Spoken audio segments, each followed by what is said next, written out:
Wahuthi wazidi kuichanganya Israel. Wimbi jipya la mashambulizi lililotokea kuanzia usiku wa Jumamosi kuamkia Jumapili limewalazimu raia wa Israel kukimbilia mara kwa mara kwenye hifadhi za mabomu, huku sauti za ving'ora na milipuko zikirindima katika miji mbalimbali. Kwa mujibu wa maafisa wa kijeshi wa Israel, mashambulizi hayo hayakutokea Irani pekee, bali pia ilitokea nchini Yemen ambako Wahuthi waliripotiwa kurusha makombora kuelekea maeneo ya Israel. Hii ni mara ya pili kwa Wahuthi kushiriki katika mashambulizi ya moja kwa moja katika wimbi jipya la vita. Mashambulizi ya kwanza ilifanyika Jumanne iliyopita ambapo Houthi walidai kurusha makombora mawili, hatua iliyofuatwa na mashambulizi ya Israel dhidi ya bandari ya Hodeida inayoshikiliwa na kundi hilo nchini Yemen. Wahouthi wanasema kwamba wanashiriki mashambulizi hayo kama sehemu ya mshikamano wao na wananchi wa Palestina kufuatia mashambulizi ya Israel dhidi ya ukanda wa Gaza. Kundi hilo ambalo linaungwa mkono na Irani lilikuwa limetuliza mashambulizi yake kufuatia usitishaji mapigano uliowekwa mwezi Machi, lakini walirejea uwanjani baada ya Israel kudaiwa kuvunja mkataba huo.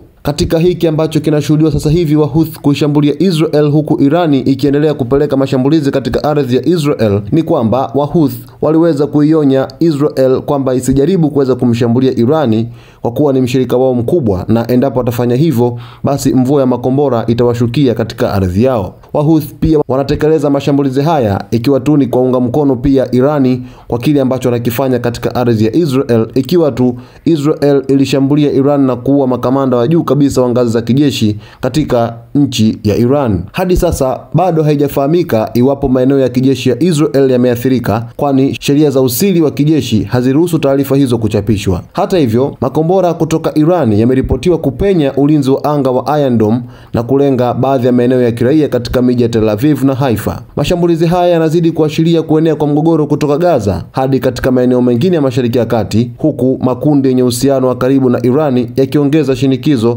dhidi ya Israel. Wahuthi kutoka nchini Yemen ni kama vile wamezamilia kwelikweli kwa ajili ya kuweza kupambana na Israel kutokana na kile ambacho wanakitaja kwamba wanaisaidia Palestina, lakini vile vile wanaunga mkono Irani akiwa ni mshirika wake mkubwa kwa sasa hivi ambaye anapambana na Israel. Mtazamaji wa Zone Media, jiunge nasi kila siku ambapo utafahamu update zote zinazoweza kutokea katika ulimwengu kuhusiana na masuala ya Mashariki ya Kati. Naitwa Victor Moshi.